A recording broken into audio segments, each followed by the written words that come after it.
தேங்கடி பகுதியில் பார்த்தீங்கன்னா குருகுலம் ஸ்கூல். இந்த குருகுலம் சிபிஎஸ்சி ஸ்கூல் பார்த்தீங்கன்னா ரொம்ப நல்லா வந்துருக்கு. ஃபஸ்ட் கிரேடில் இருந்து அந்த பிள்ளைங்களோட டேலண்ட் எப்படி இருக்குன்னு வெளிப்படுத்துறதுன்னா தேங்கடி பகுதியில் இது ஒரு ஸ்கூலாக எக்ஸாம்பிள் சொல்லலாம். இந்த மாதிரி ஒரு ஸ்கூல் நம்ம தேங்கடி பகுதியில் பிரச்சனை நம்ம தான் கொடுத்துட்டு இருக்கோம். இது பார்த்திங்கன்னா சிபிஎஸ்சி ஸ்கூலுன்றதுனால எல்லாம் டஃப்பாக இருக்கும்னு நினைக்கிறாங்க. பட் ஆனால் அப்படியெல்லாம் ஒன்றும் இல்லை.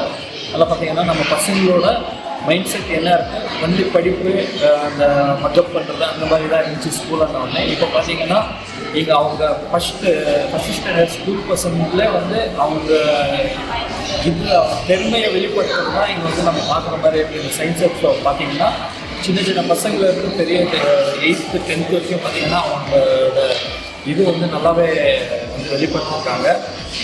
இந்த மாதிரி வந்து அப்பப்போ பண்ணணும்னா நம்மளோட குழந்தைங்களோட என்ன எதில் திறமையாக இருக்காங்கன்னு சொல்லிட்டு நம்ம ஈஸியாக கழிக்க முடியும். அதனால் குருகுலம் ஸ்கூலில் நான் ரெக்கமெண்ட் பண்ணுறது நல்லாயிருக்கு. எல்லோரும் வந்து எல்லா பேரண்ட்ஸும் பார்த்து இந்த ஸ்கூலில் கைட் பண்ணி நம்ம பசங்களோட திறமையும் ப்ளஸ் அவங்க ஸ்டடீஸும் நல்லா போகும்ன்றது என்னோட கருத்தாக இருக்குது. ನಮಸ್ತೆ. GJRS ಬಂದು ತುಂಬಾ ಚೆನ್ನಾಗಿದೆ. ಮಕ್ಕಳೆಲ್ಲ ತುಂಬಾ ಕ್ರಿಯೇಟಿವ್ ಆಗಿ ವಿಜ್ಞಾನೋತ್ಸವದಲ್ಲಿ ಪಾರ್ಟಿಸಿಪೇಟ್ ಮಾಡಿದ್ದಾರೆ.